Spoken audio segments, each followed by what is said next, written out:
your window to rising India. India's voice on global platforms. Latest news from India and around the world. In-depth analysis of global headlines. Watch DD India in your country. Available for downlink in all Southeast Asian countries. STTV broadcast is available through the satellite GSAT 17 at 93.5 degrees east. HDTV broadcast is available through the satellite GSAT 10 at 83 degrees east. For technical details, scan here. Switch to DD India now. Your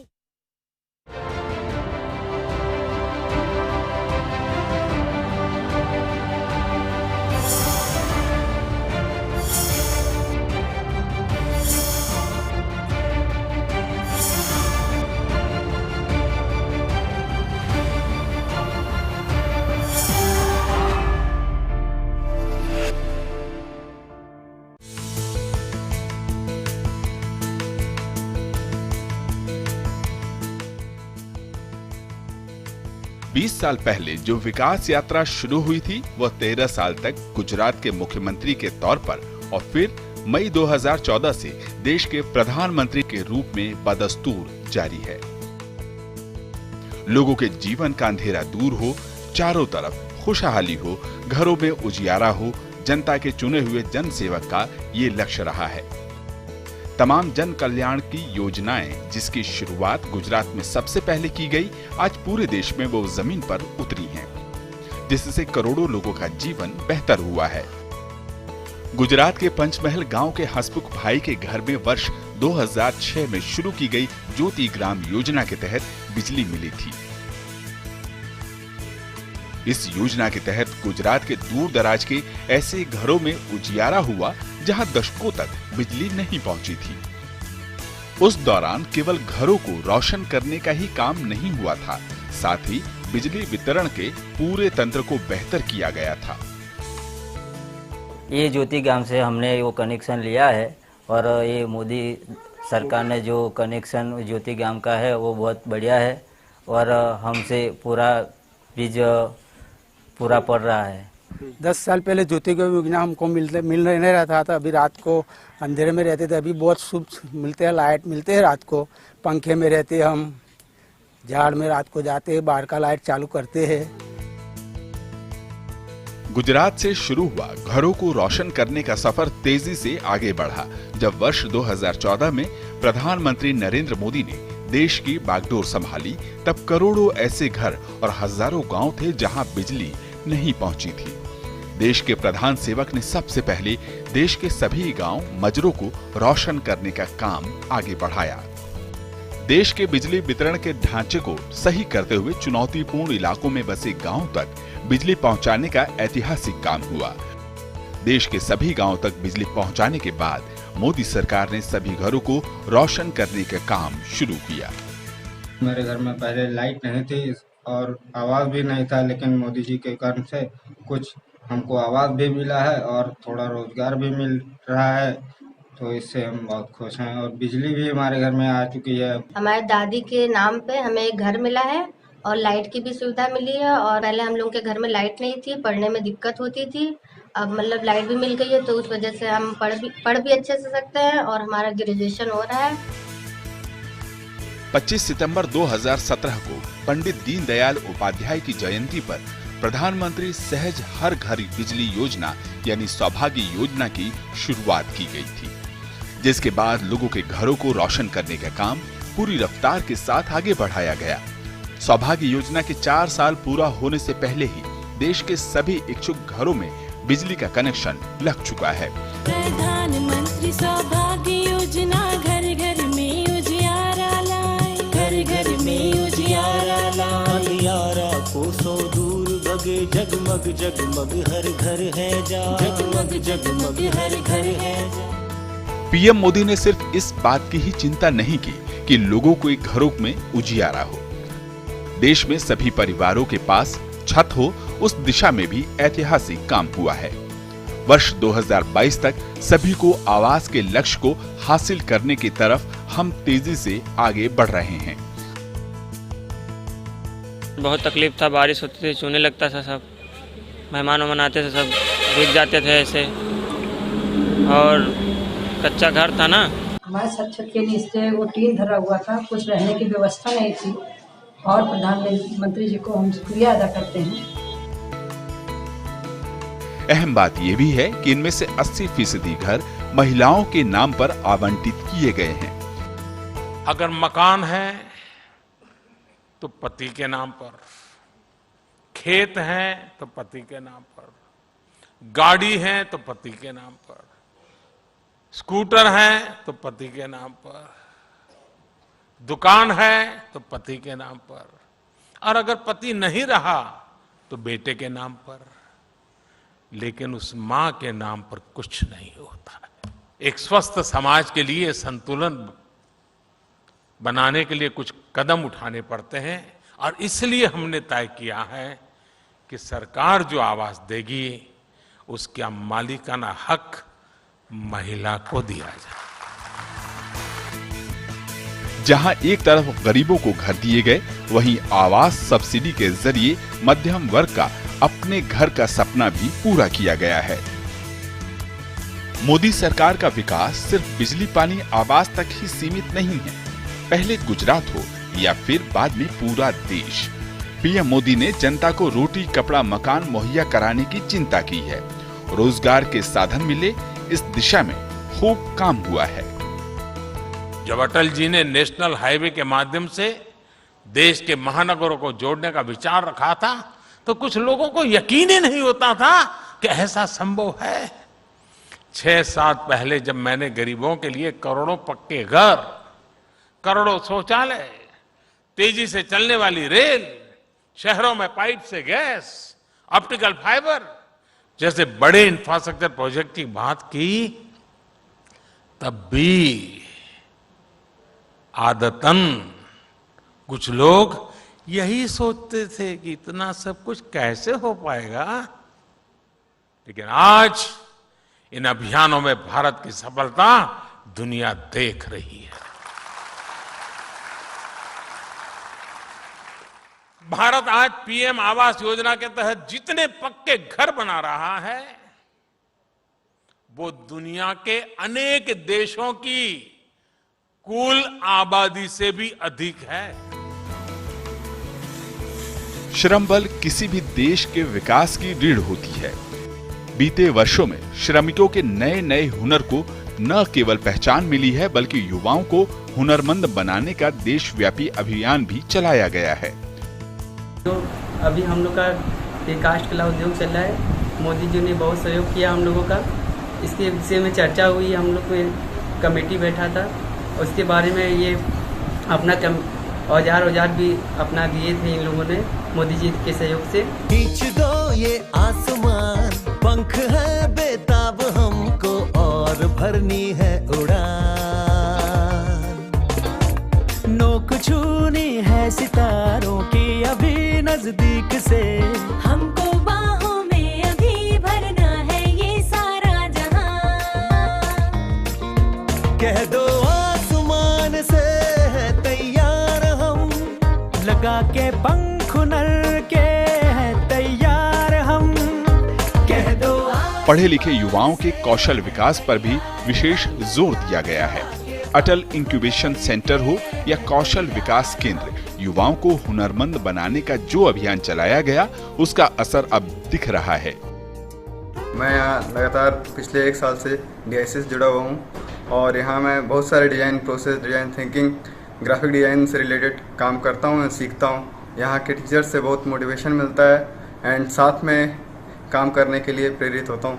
और startup से जुड़े हुए बहुत सारी चीज़ों पे, branding, packaging से related काम सीखता हूँ और करते आता हूँ।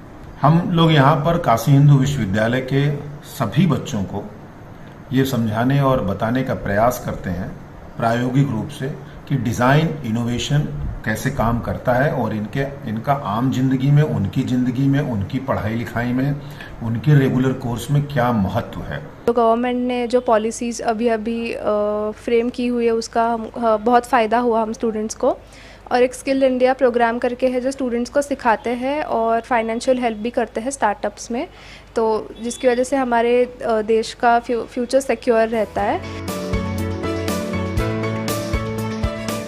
पढ़े लिखे युवा सिर्फ नौकरी करने की ही ना सोचे बल्कि रोजगार देने वाले भी बने, इस दिशा में बीते वर्षों में काम हुआ है।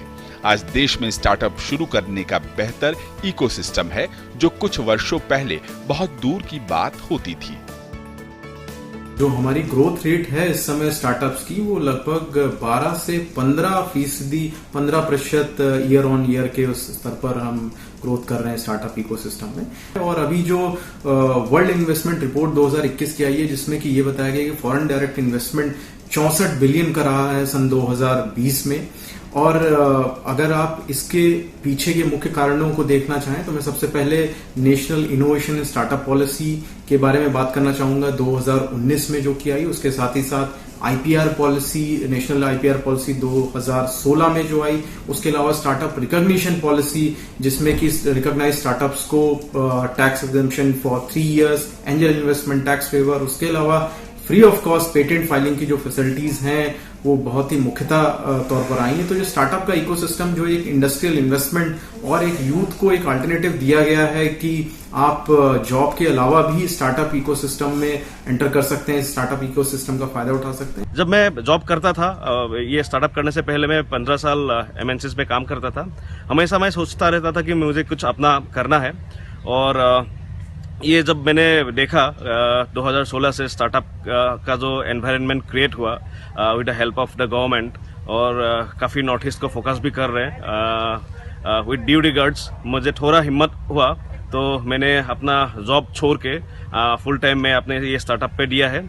आज 3 साल बाद हम एक कॉन्फिडेंस के साथ बोल पा रहे हैं कि हम एम्प्लॉयमेंट भी जनरेट कर रहे हैं, फार्मर्स का इनकम इम्प्रूवमेंट में हम लोग हेल्प कर पा रहे हैं।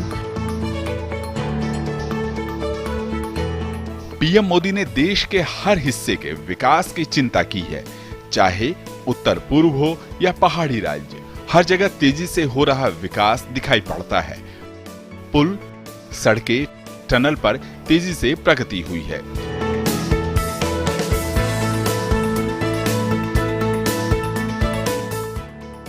यूपी में काशी की जनता ने पीएम मोदी को पहले 2014 फिर 2019 में सांसद चुनकर लोकतंत्र के सबसे बड़े मंदिर में भेजा। पुरातन शहर के लोगों से भला बेहतर कौन बता सकता है कि आखिर विकास के मायने क्या होते हैं। बनारस में भी वो जो समय था कि लंका से कैंट तक आने में लोगों की कमर टूट जाती थी और कई घंटे लगते थे। आज स्थिति हो गई कि बनारस की सड़कें चुस्त और दुरुस्त हैं। कम से कम ये कह सकते हैं कि आप गंगा तट से चल करके कैंट तक आइए, कोई यात्री आए, चाहे वो मड़ुआडीह स्टेशन पर भी जाए तो सब सुकून से पहुंच सकता है। बनारस की सड़कों के किनारे बिजली के बहुत पुराने खंभे थे, वो शायद हमको लगता है कि आज़ादी के समय के ही लगे थे, प्रारंभ में लगे थे, हटे नहीं थे।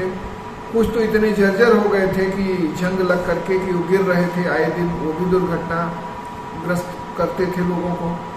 लेकिन आज हमारे यहाँ हेरिटेज पोल लगे हुए हैं जिससे लगता है कि बनारस एक खूबसूरत और अच्छा शहर है, उसकी गरिमा के रूप है।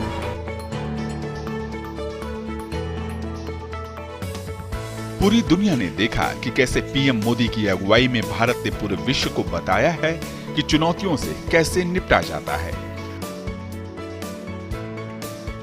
आज हम एक बार फिर तेजी से विकास के रास्ते पर वापस लौटे हैं। बुनियादी ढांचे पर 100 लाख करोड़ रुपए का निवेश देश के विकास को नई ताकत देने वाला है। ग्रामीण अर्थव्यवस्था पर 25 लाख करोड़ रुपए का निवेश समावेशी विकास के लक्ष्य को हासिल करेगा। एक जज्बा, एक पैशन,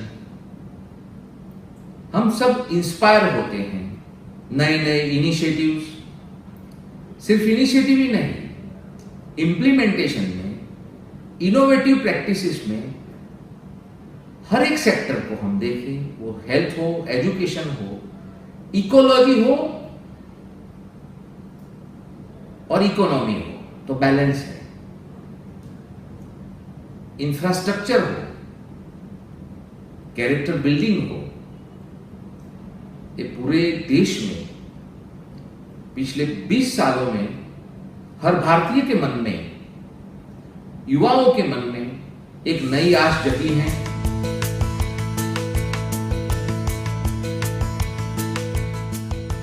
बीते वर्षों में स्कूल कॉलेजों में बेहतर शिक्षा का जो काम शुरू किया गया था उसे साल 2020 में आमूलचूल बदलाव के साथ आगे बढ़ाने का फैसला किया गया।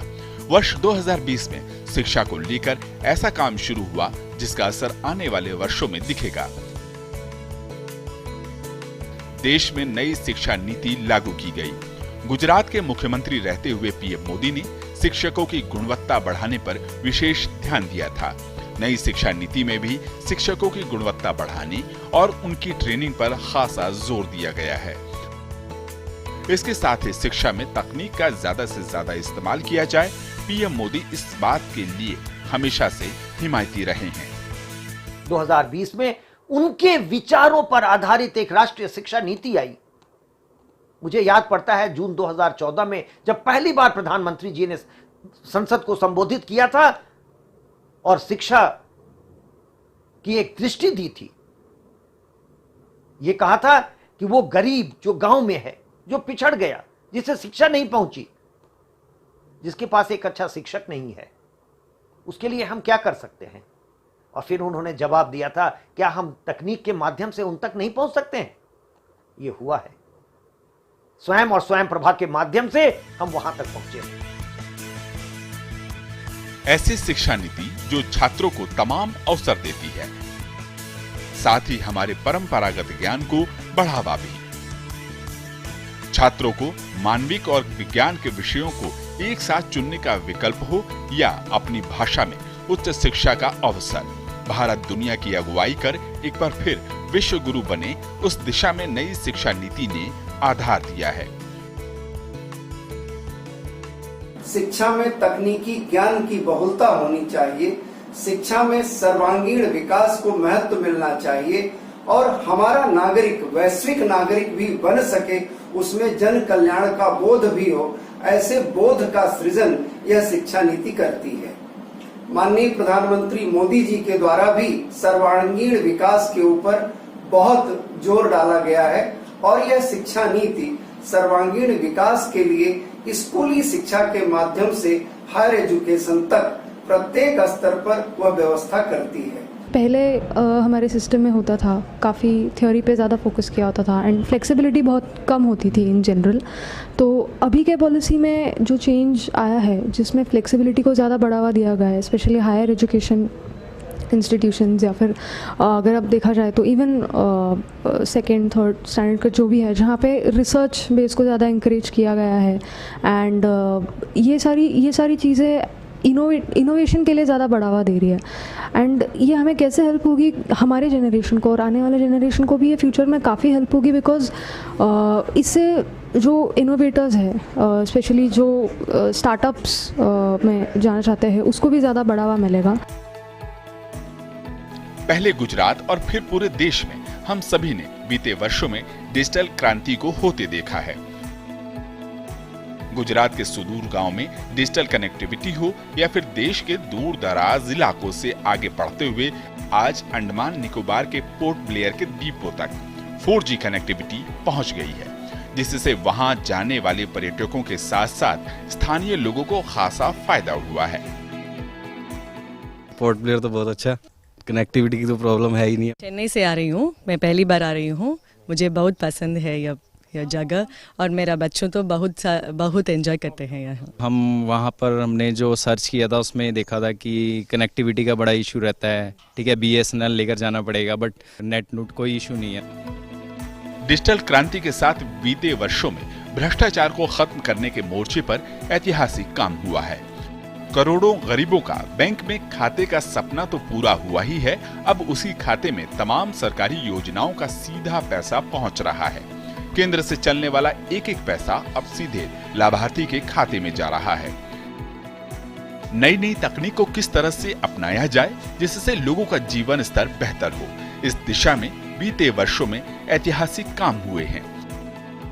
भारत में पिछले 6-7 वर्षों में शहरी क्षेत्र में बहुत बड़ा परिवर्तन टेक्नोलॉजी से आया है। देश के 70 से ज्यादा शहरों में आज जो integrated command and control centre चल रहे हैं, उसका आधार टेक्नोलॉजी ही है। आज देश के शहरों में सीसीटीवी कैमरों का जो नेटवर्क बिछ रहा है, टेक्नोलॉजी ही उसे मजबूत कर रही है।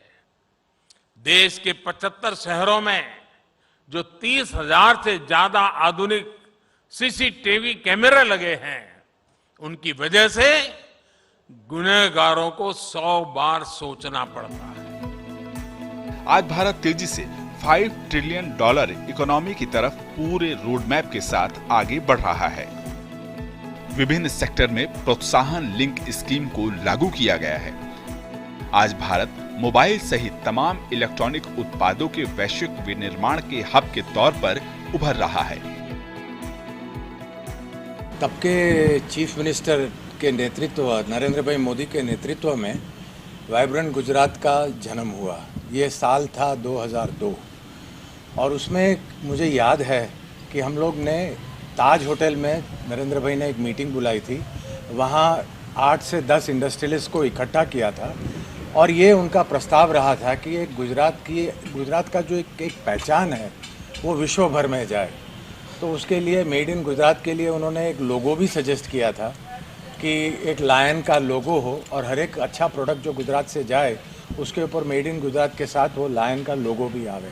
धीरे धीरे 1 साल 2 साल के बाद हमने देखा कि इनका जो स्कोप था, जो साइज़ थी और जिस तरह के high leading politicians, global leaders, industry leaders, multinational companies, investors, thought leaders, ये सब जो इकट्ठे हुए और सबकी पहचान बनाई और गुजरात के बारे में जो हमारा जो ड्रीम था, जो नरेंद्र भाई का पर्सनल मिशन था कि गुजरात को एक विश्व में उसकी पहचान बनाने में हम लोग कामयाब और बहुत बड़ी तरह से सफल रहे हैं।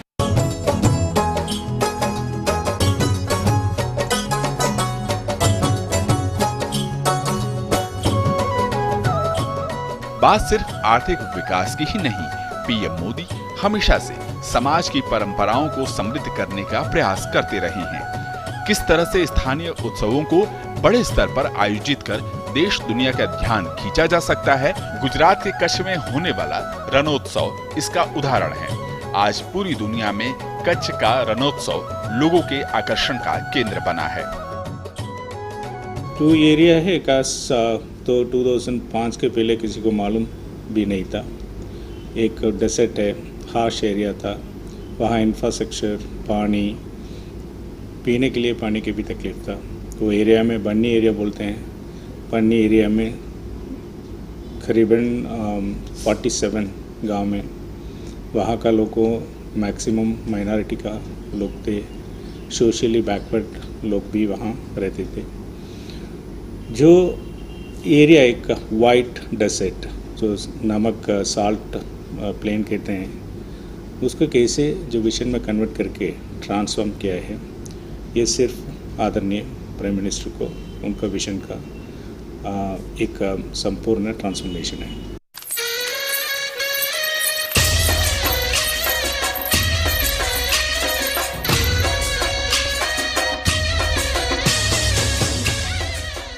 इसी के साथ गुजरात में नवरात्रि के दौरान होने वाले आयोजन हो या मकर संक्रांति के दौरान काइट फेस्टिवल, इन आयोजनों को जिस तरह से भव्य बनाया गया वो दिखाता है कि अहम परंपराओं और आयोजनों को आगे बढ़ाने को लेकर पीएम मोदी की सोच को सामने रखता है। नरेंद्र भाई जब गुजरात के चीफ मिनिस्टर थे तब उन्होंने एक अलग ही तरीके से गरबा को लोगों के सामने प्रस्तुत किया। कहा वाइब्रेंट नवरात्रि, 9 दिन का ऐसा सेलिब्रेशन। गुजरात वैसे तो उत्सव का शहर, उत्सव का देश, गुजरात हमारा राज्य है। उस उत्सव के राज्य को दिया एक अलग ही तोहफा, यानी वाइब्रेंट नवरात्रि। वाइब्रेंट नवरात्रि लोगों के लिए पहले क्या था कि छोटे छोटे सोसाइटीज, फ्लैट, वहां पर होते थे गरबे। बहुत छोटे स्केल में हो गए। उन्होंने एक अलग सपना देखा और उन्होंने कहा वाइब्रेंट नवरात्रि करेंगे बड़े स्केल पर, लोग भी देखते रहेंगे कि गरबा क्या है। और एक अलग उनकी दूरंदेशी थी कि ये त्योहार जो है वो विश्व को अलग तरीके से देखने मिलेगी कि ये जो त्योहार की शान क्या है।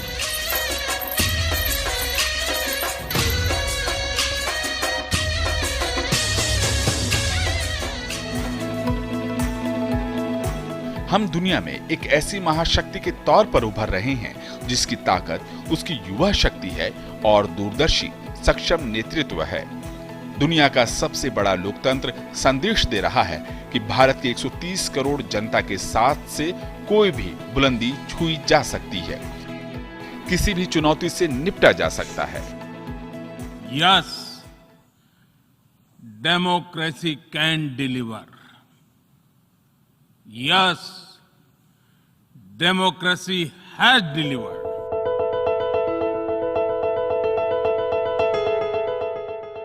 बीते 20 वर्षों में पहले गुजरात फिर देश में सुशासन की एक ऐसी कहानी लिखी गई है जिसने भारत को आत्मविश्वास से भर दिया है। भारत ने अपने खोए हुए गौरव को हासिल तो किया ही है, अब पूरे विश्व के लिए उदाहरण भी बन रहा है कि कैसे देश का सक्षम और दूरदर्शी नेतृत्व सभी को साथ लेकर, सभी की उम्मीदों को पंख देकर सर्वोत्तम तरीके से चुनौतियों का सामना कर रहा है और सुनहरे भविष्य का निर्माण भी।